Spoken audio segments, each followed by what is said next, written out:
Third phase of moon.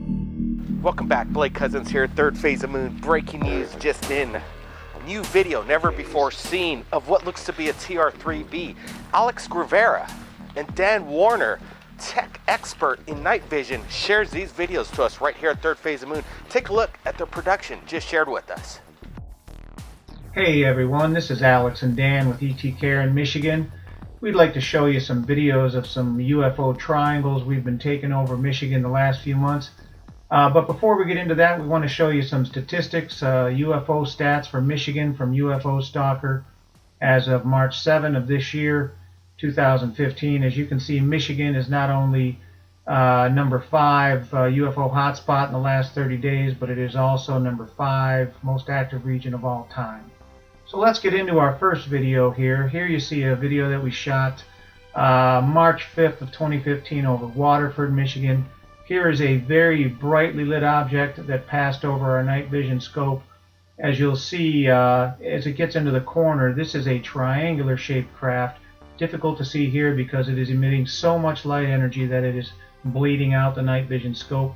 But as you'll see in the corner and in the close-up coming up, this is indeed a triangular shaped craft with a light in the center.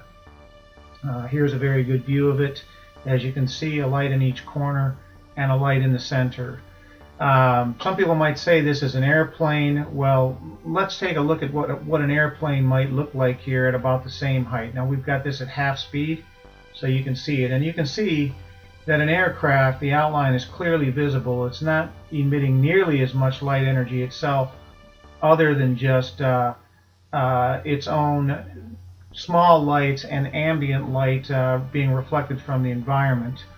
Now that compared to what we captured on the left, this particular object is emitting much more light energy as compared to the aircraft, and as you can see clearly the outline of the object on the left is not an aircraft. It's something else. We don't know what it is.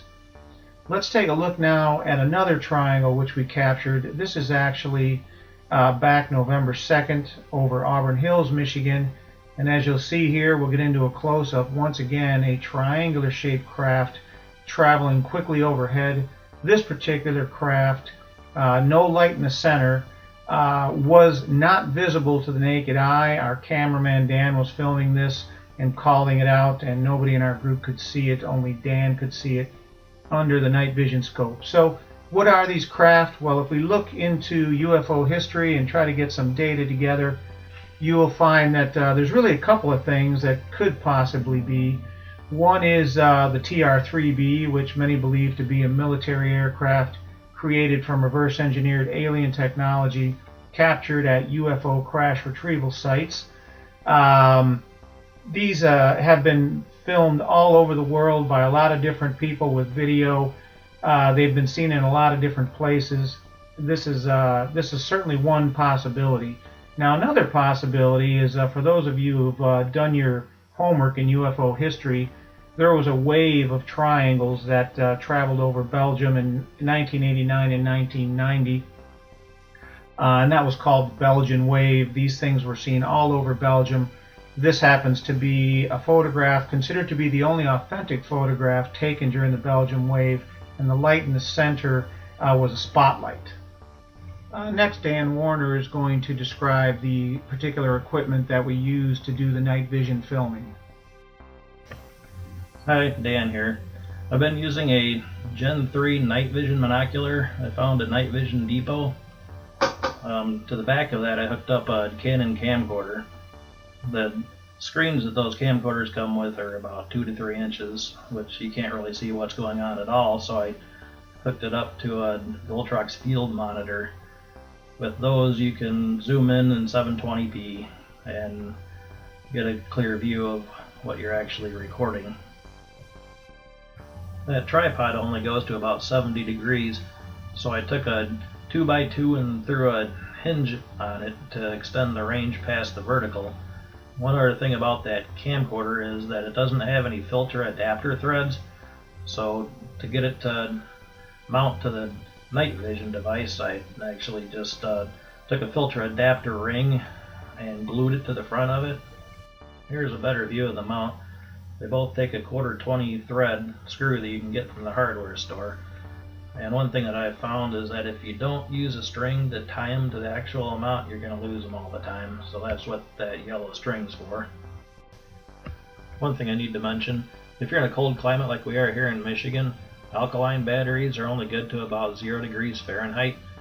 Energizer's got some lithium batteries that are good to, I think, 20 below, so they won't cut out in the middle of the night. Or if you've been recording for more than about 20 minutes, they'll go all night and then be ready to go for the next day. What did Dan and Alex capture with their night vision equipment? Leave your comments below. In my opinion, reverse engineered technology has just been seen right here at Third Phase of Moon. Stay tuned for tomorrow's Skype interviews with Dan and Alex. Blake Cousins, we'll see you again next time. If you have any questions on this video technology which you've just seen, or would like assistance in making your own UFO video capture system, please contact Dan Warner at warner1@yahoo.com. We'd like to make 5 very important points here that we believe everybody needs to know about the extraterrestrial presence engaging our world. First, extraterrestrials have been visiting our planet for thousands of years and are on our planet right now. You can see the evidence of this by Googling UFO, Paul Hellyer, Bill Uhouse, Boyd Bushman, and Henry McElroy Jr. Point number 2, their presence is being kept secret. You can look at this evidence by Googling UFO, John Callahan, Robert Salas, Robert Jacobs, Donna Hare, and Jonathan Weygant. Point number 3, this secrecy is damaging our civilization. A very good video on this is by Dr. Stephen Greer on YouTube titled Why Secrecy of UFOs and Free Energy, and also a video by Richard Dolan titled Totalitarianism or Freedom, Endgame in 20 Years or Less. Point number 4, exposing the truth about the extraterrestrial presence on our world will help our civilization, especially in the way of releasing new energy technologies into public domain. You can see evidence of this by looking at the YouTube video titled Electrons Ride the Magnetic Wave, a clean energy device being made by Dr. Searle, S-E-A-R-L-E. And finally, it is up to the people of the world to demand their governments and private corporations disclose everything they know regarding the extraterrestrial presence engaging our world. In the end, it's going to be up to us to make extraterrestrial disclosure happen for everybody in the world. Our organization is called ET Care in Michigan, and that stands for Extraterrestrial Contact, Activism, Research, and Education, and we support excellent websites like Third Phase of Moon and others that are dedicated to making extraterrestrial disclosure happen. We would like to thank Blake for all his help. To get a free chronologic list of extraterrestrial evidence links, go to our website, www.etcare.org. There you can download a spreadsheet that has hundreds of links in chronological order from ancient times all the way to modern day, showing all major UFO-related events that are very important that people know our history and current status of what's going on. Thank you very much for your time in watching this video. Third Phase of Moon.